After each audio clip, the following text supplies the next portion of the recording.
Good morning, fellow debaters, teachers, educators, and friends. My name is Gloria, and I will be your MC for the Grand Finals of the Junior category of the 20th Swinburne Sarawak Interschool Debating Championship 2025.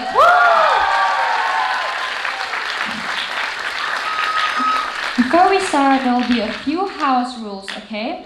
Please be aware of the emergency exits. There is a total of 4 emergency exits in this hall. There's 2 on the left side and another 2 on the right side. If there's an emergency, please leave the lecture theater calmly and gather in the car park behind the building. And if you wish to leave the lecture theater at any time during the debate, please do so from the back so as not to distract the debaters in the front. Now, before we start, please switch off your phones or turn them on silent mode, okay? Now, starting, I would like to briefly introduce the adjudication panel for the Grand Finals of the Junior category. Leading them is Deputy Chief Adjudicator Adam Malek Rosman. Professionally, he currently serves as the director of an NGO dedicated to leadership and debating, shaping the next generation of thinkers and changemakers. On top of all that, he's also an open-breaking national-level debater himself, bringing both experience and excellence to the panel today. Can we give him a round of applause? On the education panel, in the middle are Ebel Anak Meta from University of Malaysia, Alicia Rendi from University Technology Mara Shah Alam, Bethany Uy Si Kwan, Management and Science University, Dion Tang Huishan from University Technology Malaysia, Daneshwar Suresh from International Medical University, Fitzgerald Forbes from University Technology Petronas, and Kor Lue Yan from Chung Ling Private School. We also have Noor Fadlan Adli available with us today. Okay, now, ladies and gentlemen, members of the floor, please show your appreciation for the talented debaters who have made it to the Grand Finals of the Junior category. We have SMK Lutong Junior 1 from Miri.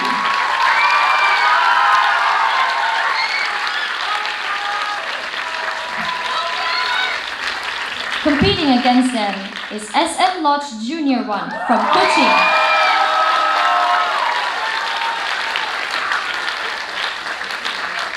For now, I will now hand over to the Speaker of the House, Charlena, and the accurate timekeeper, Faisal.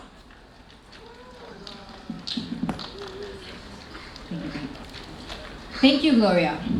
Now, I would like to call this House to order. Before the debate begins, I'd like to introduce the 2 finalist teams. First, on the government side, we have SMK Lutong Junior 1, whose Prime Minister is Maisha Binti Mazri.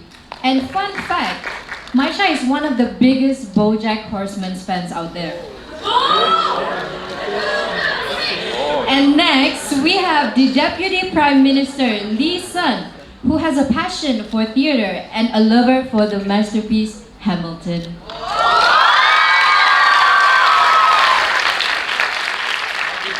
And lastly, the government whip will be Lian Yi Zeng. She told me that one of her highlights of SSIDC is actually seeing the abundance of shark plushies scattering in the halls of MBA.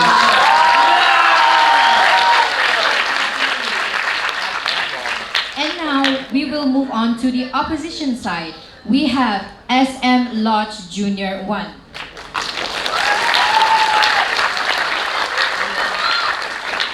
Now, the opposition leader will be Dzidane Zikri bin Zamaluddin, who enjoys adrenaline-filled activities like roller coasters, which makes sense why he's into debating.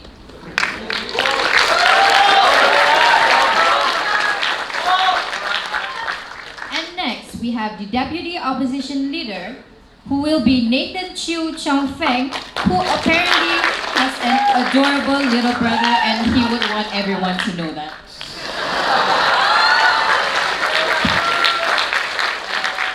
And lastly, we have Alana Jane Wong as the opposition whip, who claims that she has a much more adorable little brother than Nathan.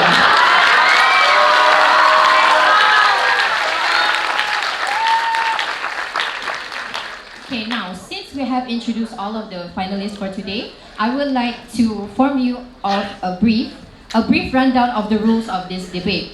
Each speaker will speak for 7 minutes. The timekeeper will ring the bell once at the first minute, after which points of information can be offered.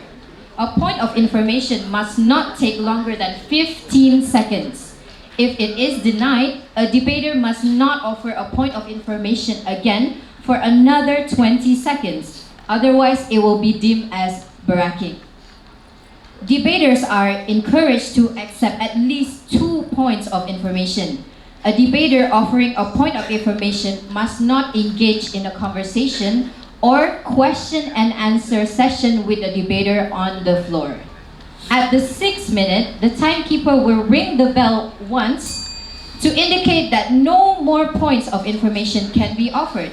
At the 7th minute, the timekeeper will ring the bell 2 times. At 7 minutes and 15 seconds, the timekeeper will ring the bell 3 times.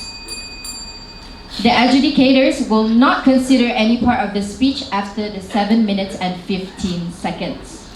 After the opposition whip has given their speech, the reply speech from the opposition must be given, followed by that of the government. The reply speech should take about 4 minutes. Time will be indicated at the 3rd minute by the bell. The timekeeper will ring the bell again at the 4th minute. No points of information may be offered during the reply speeches. And last but not least, the audience may clap their approval, but you may not hoot or jeer. Now, with that being said, I would like to invite the Prime Minister to give her speech.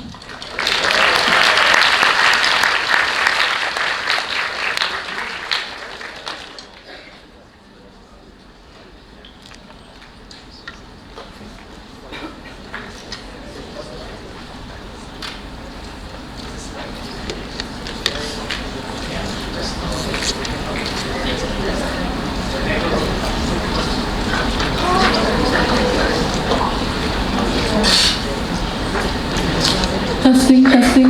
Okay.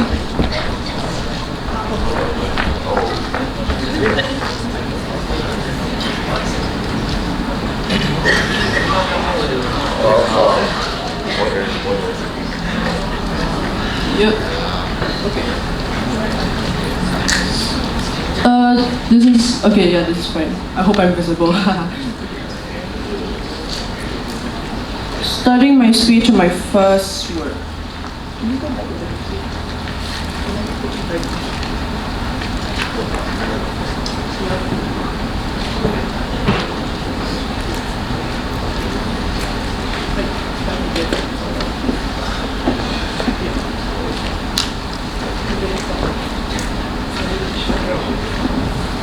Yeah, I think it's fine.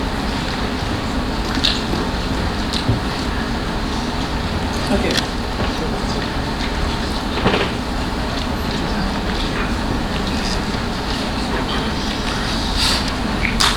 Panel, the world is continuously developing.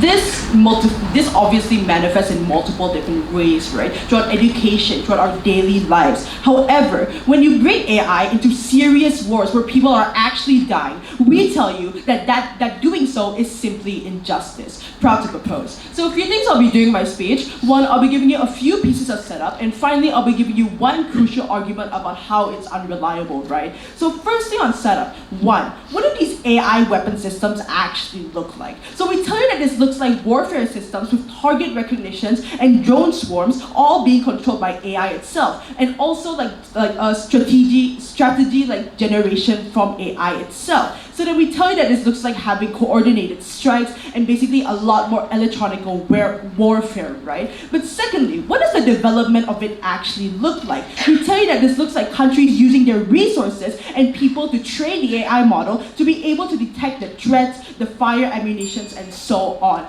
We're going to characterize this a lot more in our argument later. So second thing on setup then, second thing under this, like under AI weapon systems then, when will it be used actually? We tell you that this will be used usually during war, when countries intend to expand their territory, involving the genocide of weaker and more vulnerable countries, right? So due to the fact that AI weapon systems are likely only available in developed countries because they have the capacity to develop and maintain such a powerful yet destructive force, right? So now let's go on to our mechanization of the mechanization, right? So then what do we mean by criminalizing it? We tell you that this looks like us banning the development and usage of it in every single country. Because, and if they were found like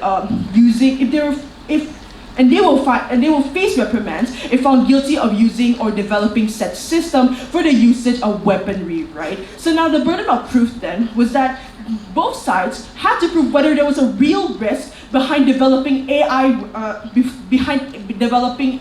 weaponry, right? So going on to my first argument then about how AI weaponry is unreliable in the first place. So firstly, the premise. One, what does AI tech look like in the status quo? We tell you that AI tech is mainly still developing. That is to say, there are still a lot of flaws, there's still a lot of loopholes in like its development, right? That is to say, it's not extremely perfect.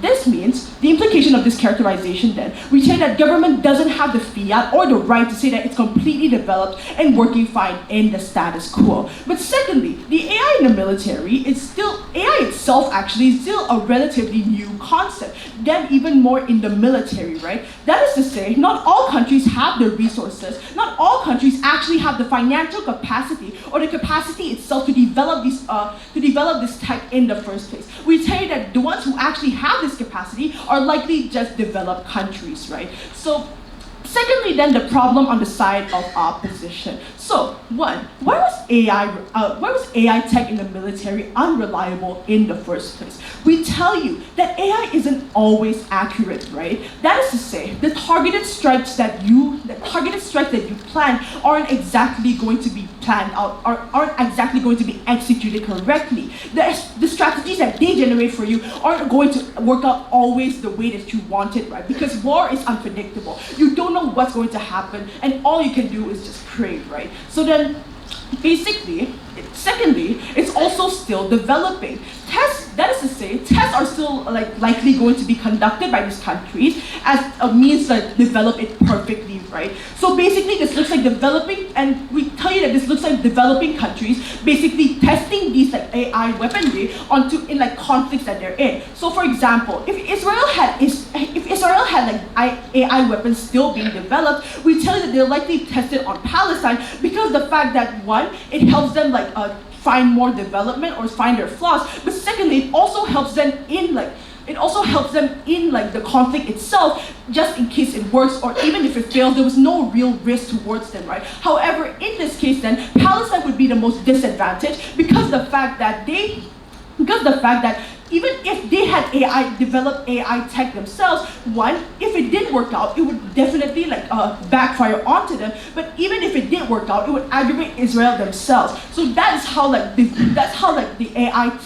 AI weaponry would basically play out if it was actually tested out in these wars, right? So the point here is that they end up with more deaths actually, and the countries that don't have these resources, don't have the capacity to do so, are going to end up more disadvantaged under their side, right? So then secondly, what was our solution to this? Why would we criminalize the development of this AI weaponry, right? Well, we tell you that we mitigate the risk that they cause because of the fact that it's criminalized. This criminalization deters countries from actually developing AI tech in the military. We deter them from actually trying to test it out onto other countries, and basically just like use it to their own advantage, right? Why? Because the punishment for using these like AI tech in the first place will be proportional to the crime. That is to say, if you have done testing onto like other countries, you would also get like reprimands for it. So that is to say, developing AI tech would be completely banned under our side, and what this serves then is basically just deterrence from other countries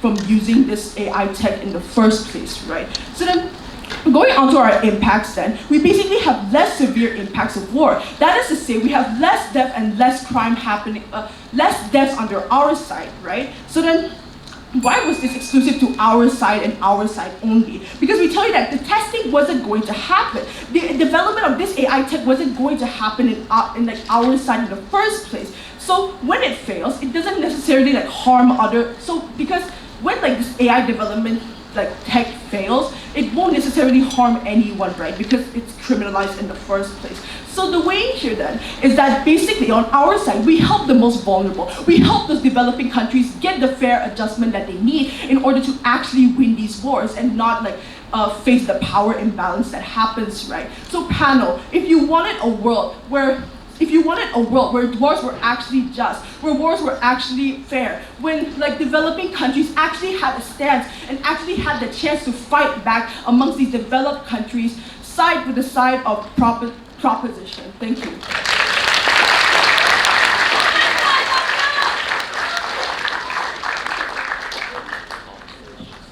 Well, hear, hear. Thank you, Prime Minister. And now I would like to invite the opposition leader to give his speech.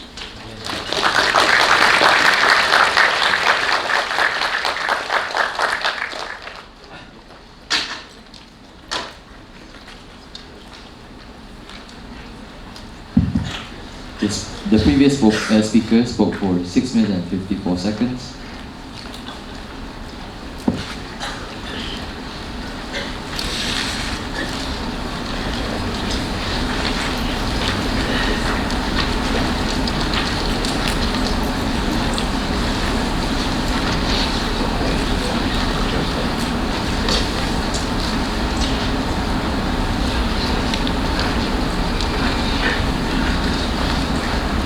Hello. Okay.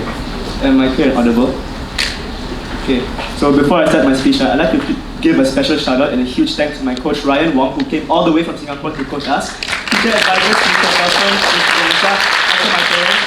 Also the seniors who have the last SSIDC this year, Keegan, Lavinia, Ruben, Nathan, Zam, Kelvin, and the whole large contingent for supporting us throughout our journey to the finals. So yeah, huge thanks to everyone.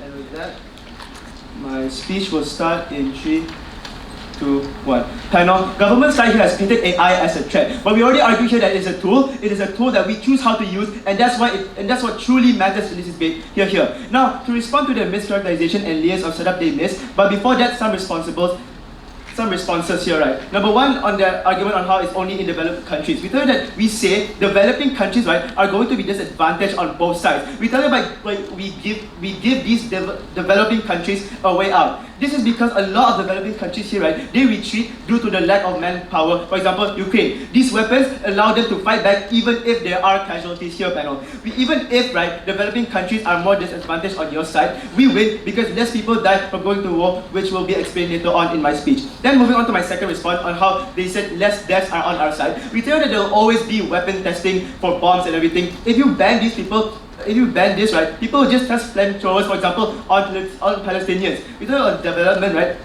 It is more accurate and ethical. Now moving on to my few layers of setup here. Number one, what do these AI systems really look like? We tell you that it is likely to be autonomous and function without human intervention. And we tell you that it will operate weapons like machine guns or like tanks. Number two, what does criminalization look like? We tell you that it looks like by banning the development of these weapons. We tell you that if any country, right, is discovered to be using this system, they will be faced punishment by people like the EU through international sanctions, like the UN through international sanctions. How? We know that looks like government side work here looks like one where countries, they have no choice but to use human soldiers to fight wars, and there will be less safety and more human deaths in their side here. So what is the comparative here on our side, right? We tell you it's really simple. We believe that a world with these weapons is not one where people are just killed left and right, front and back. We tell you that there is very, very little incentive here for countries to just bomb each other. And we tell you that the US does not bomb China, for example, because of checks and balances like international bodies. We tell you that also developing countries, right, there will be disadvantage on either side of this. So POI. no, sorry. My fourth layer of characterization. Why is criminalization bad in the context of a war? We tell you this, the only difference in this debate, right, is whether you use AI or humans to fight wars. We tell you like a country like Russia will always have more humans or AI than Ukraine. We tell you that we win on the basis because these weapons, right, they are able to replace these civilians. They are able to replace these civilians so less people die, and the sheer might of these weapons will cause countries to have more ability to fight back. So, my fifth layer of characterization, what is our stance in this debate today? Even if there is absolutely no regulation, which is our worst case scenario here because of all the technology because all technology, right, has some layer of regulation, we tell you that we still win because of the practical benefits which are protecting the citizens who have to go to war and preventing war. So both sides, right, we have to agree that war is bad, and the winning metric here is really simple. We say that whoever provides safety to civilians and whoever is more likely to stop these countries from engaging in war wins this debate. Now moving on to my sixth layer of characterization and on how criminalization is already unlikely to work in the first place. So that's why government's case falls. We say that countries like the US, countries like China, they have a lot of influence, right, in their regions of the world. We say they can just find loopholes on how to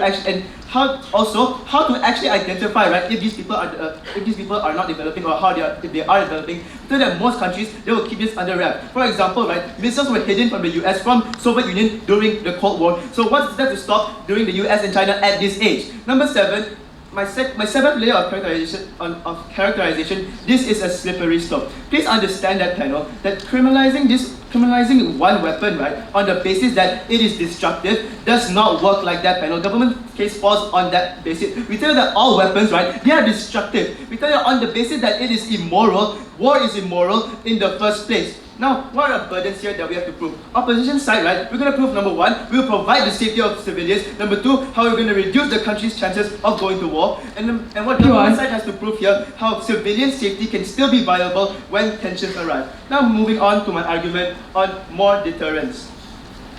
Why is this true, panel? We tell you that number 1, we concede the fact that AI weapon is destructive. But number 2, we tell you that it will deter these countries from engaging in conflict. Why? Number 3, we tell you that the countries won't fight when the outcome is deadly, like killings, like a lot of killed civilians, a lot of war-torn nations. We tell you that no one will fight if they know that the conclusion, they know that in the end, the apocalypse will happen. They will know that the apocalypse will happen if it is the clear conclusion after war. Number 4, the countries, right, they are likely to protect their civilians instead of war with other countries. Now, why is this important on our side? We tell you that number 1, it is more effective, panel. We tell you why is it more effective? Because these AI weapons, these AI weapons, right, it will deter these countries from engaging in war. Why? This is really simple. Because people, right, they are deterred from going to war in the first place. Look at status quo, for example. Russia is fighting Ukraine because they are weak. We say that Ukraine is trying to fight back, but we say they have to protect their own country, but can't do that because of severe casualties, because they do not want a lot of people dying in their own country. They don't want their population to decrease severely, or else their country will be defeated, and so what happens? They are forced to retreat in the first place. But with these AI weapon systems, right, civilians won't die. They can be used instead of using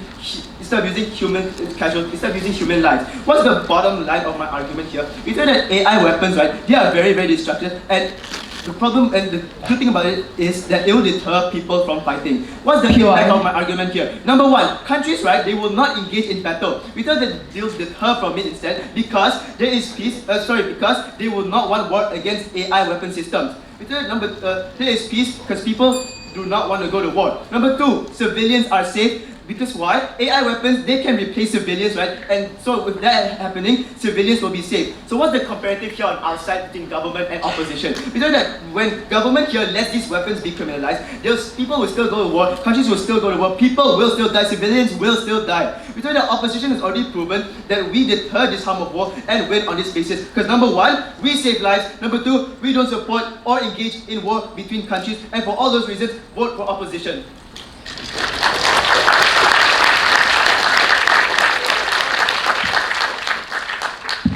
Speaker spoke for 6 minutes and 33 seconds. I'd like to thank the opposition leader for that passionate speech. And now I am opening the floor to the Deputy Prime Minister to give her speech.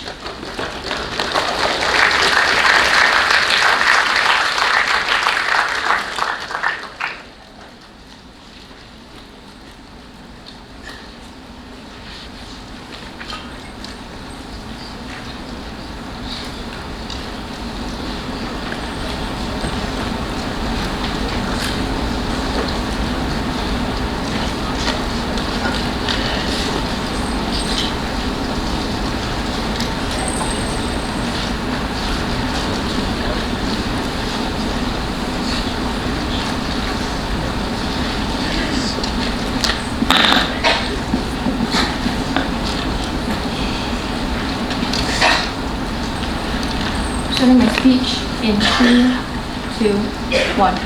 Panel, as a STEM child, I spent late nights training my AI models, and still, by skipping sleep, it still didn't work. I still had to spend way much time training those AI models, and this doesn't work under the side of opposition when they say that it helps more lives and it helps the civilians, when in reality they're just harming more people under their side because they have to use that. They have to train those AI models very inefficiently, and it only causes more lives to be lost under the side of opposition proud to propose.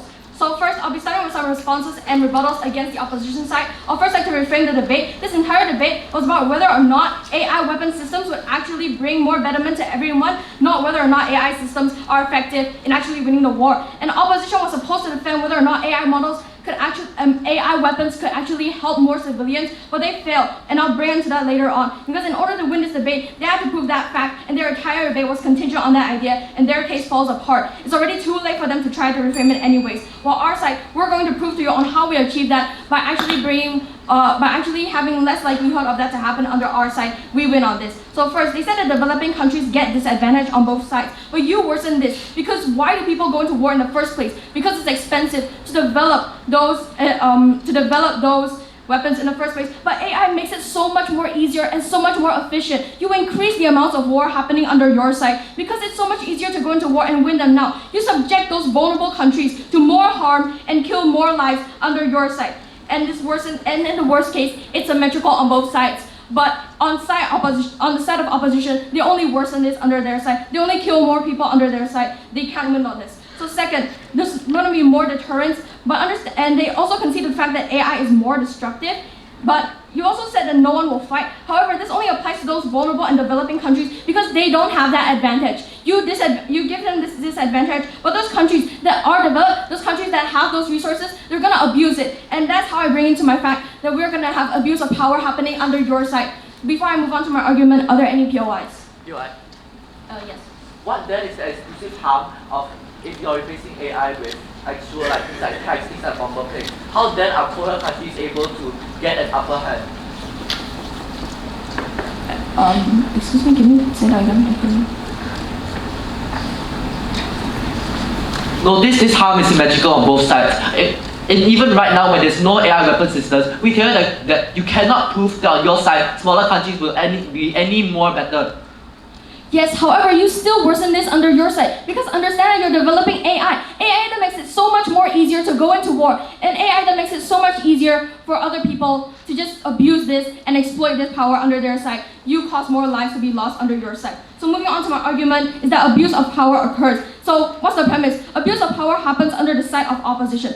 Like when global superpowers that have the capability to develop these AI weapons, it only makes it worse for those countries that are developing and don't have the resources to do so. This only causes exploitation to happen under the side of opposition and more people to die under the side of opposition. So what's the problem? Developed countries that have the capability and the resources to develop AI will use it to their advantage to control and dominate in the global state. Understand that when you find a solution that provides you with a situation where you are in more control, when you know that you are much stronger with more resources that other countries just don't have, you abuse it. Because you know that you're much more stronger than them and with more resources that other countries just don't have. You abuse it because you know that other countries don't have the military power to fight back. And because of that, you cause more harm on more people because you know you now have this upper hand that allows you to attack and win wars much more easier. That's to say that countries can use this to benefit themselves as they see it as a tool to get whatever they want. However, this only causes more loss of lives and it's just ineffective in any sort of way. This only incentivizes them to go into war much more since they have this idea that they can win anyways and they don't lose that many resources or lives since the countries can attack that they attack probably don't have the resources to fight back. This puts them in a higher ground because they want to develop their country and they don't care about the lives that they lose as long as they get those resources themselves, like the land or territory or etc. to develop. Because who wouldn't want more power? Who wouldn't want to win and have the upper ground?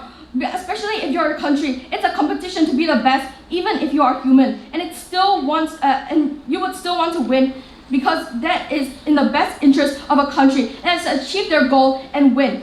Who wouldn't want that, especially if you are a country that is facing intense competition with other global superpowers that could easily destroy you and your citizens, your resources, and take everything away from you, since they just want to get those resources and take advantage of it. This only increases the amount of conflict that occurs under the side of opposition. The amount of wars increase because you make it easier for them to attack and dominate, and therefore more lives are lost under your side, under the side of opposition. So all these lives that you wanted to protect so badly are lost due to the solution that you present. This is just principally unjust for you to take this and worsen the very situation, the very problem that you were trying to solve in the first place. You cannot claim this side opposition. You don't win on this. So moving on to the mechanism is that we continue to live in the status quo and we criminalize AI weapons. So we don't worsen the amount of damage already caused by side of opposition by when they're using unfair AI advancements that already increase the loss of lives of the people on the ground. The very stakeholders that you wanted to protect, but you let countries that have the ability to develop these AI weapons, you let them use it to their advantage and abuse and exploit it to attack other countries and achieve their goals in such an effortless way. You incentivize them to go into war more and increase the loss of life. Because the other countries will still understand that the other countries will also still fight back anyway, and there will still be loss of life, and there will still be conflict existing under their side. They cannot claim this point. And second, we don't make it much worse than it already is. And we criminalize these AI weapons. This makes sure that abuse of power doesn't worsen in the world. We make sure that exploitation doesn't kill more people under our side. So moving on to the way is that one, we win on the vulnerability because you make it so much more easier for your side to dominate on the global stage. You make it so much more easier for countries to go into war and achieve what they want. And you just increase the loss of lives anyway on both sides, on both the countries and all of the countries in a global state. But we at least criminalize it. We try to stop this from happening or worsening in the first place. We try to make sure that we at least don't increase the amount of loss of lives under our side. And we at least try our best to protect those that we wanted to protect in the very beginning of this debate. That is the stakeholders, that is the civilians. So with that, if you actually want a side that is able to protect more people under our side, and we don't try to worsen the situation, please side with side of proposition. Thank you.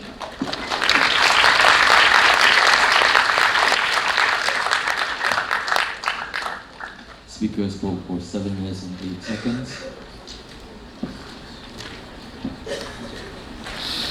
All right, thank you, Deputy Prime Minister, for the solid delivery.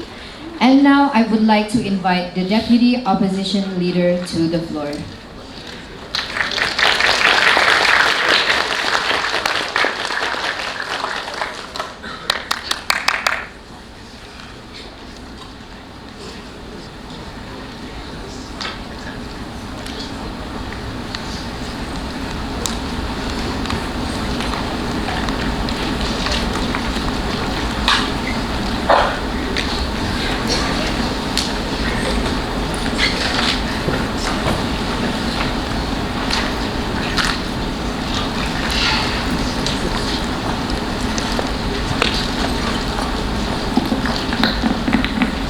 Am I clearly audible at this volume?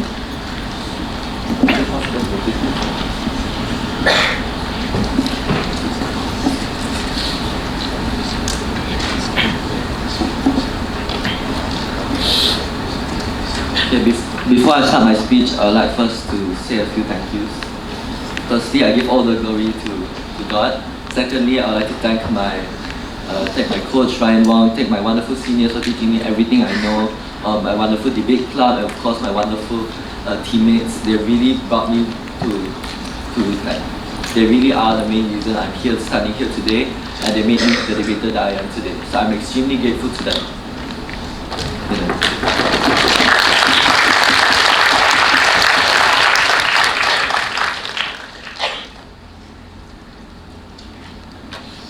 My speech will start in 3, 2, 1.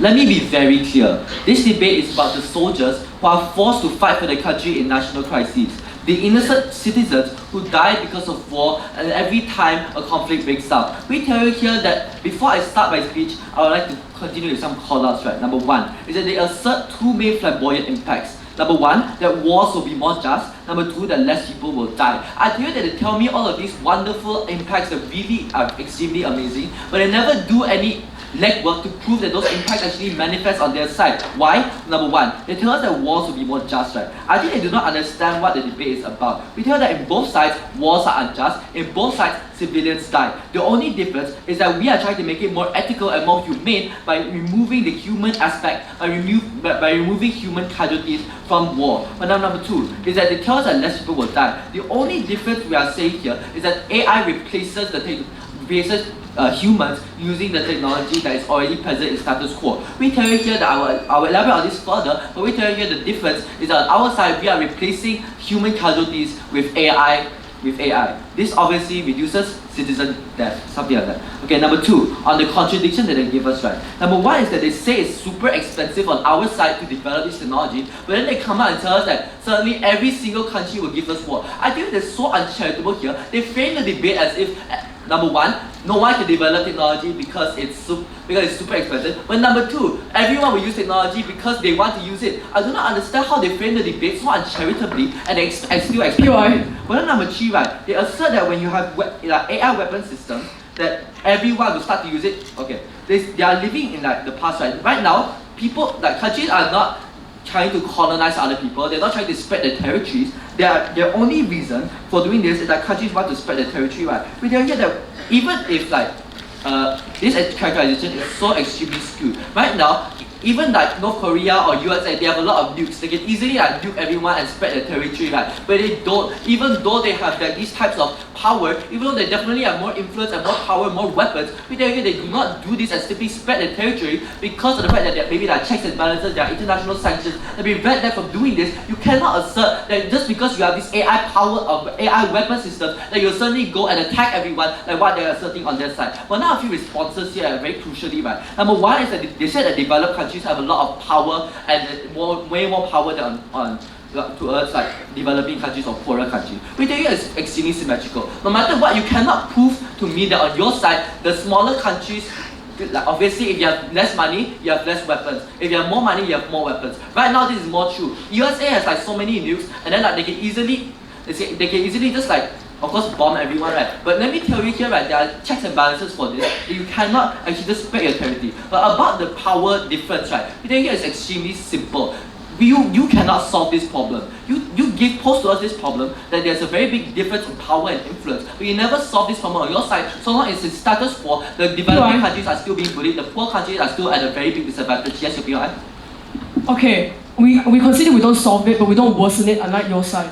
Okay, they tell us that we worsen it. How do we actually worsen it? We tell you here that their only claim is that developed countries have more power. I tell you here that we cannot actually make a reasonable change.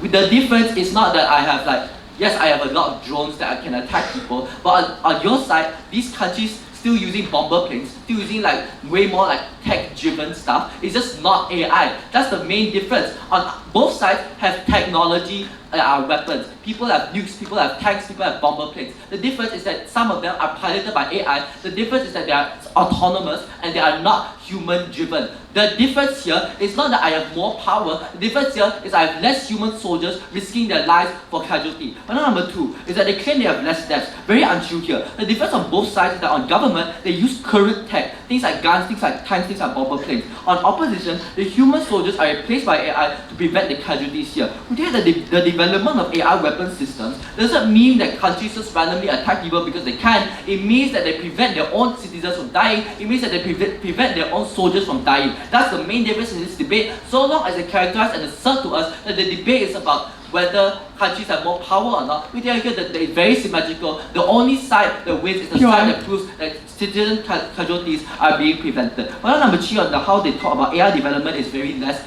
We tell you there's a very big contradiction here. Their case hinges on 2 points. Number 1, that it's very expensive to develop AI, and therefore no country can do this without actually risking lives. Number 2, they tell us that every country will do this because they want to. We tell you that this is such a big contradiction, they completely mischaracterize the case. So very final clarification here. We tell you that our side, we assume that every country can develop AI, of course to a specific point. But we are not defending sending AI, like half-baked AI that can make human errors.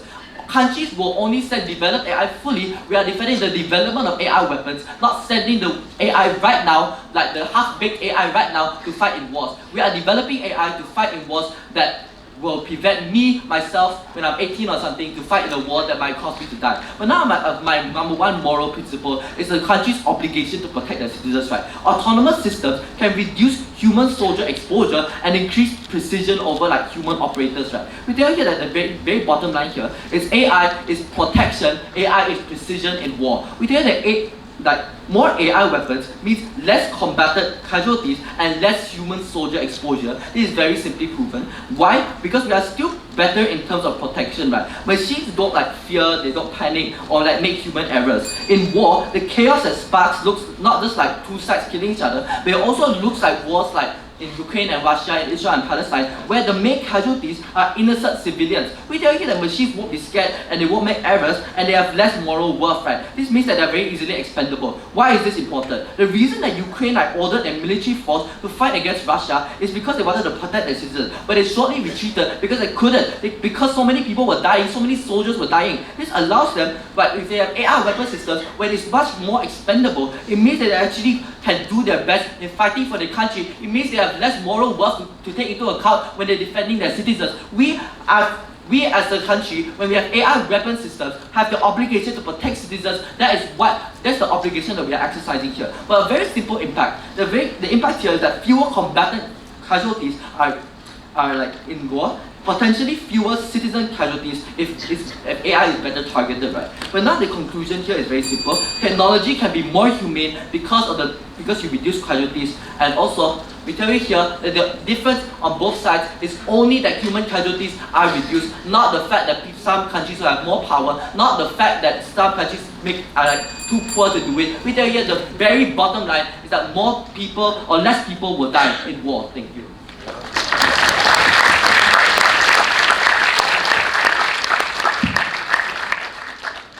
Speaker spoke for 7 minutes and 22 seconds.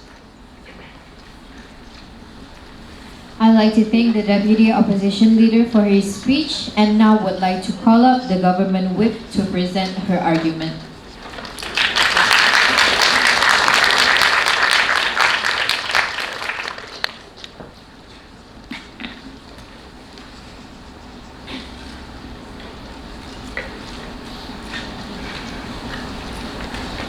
Check. Before I start, I would like to thank my senior team, my coaches, and my teammates, my amazing teammates. Shout out to Cheryl, Velen, and Hugh in the crowd.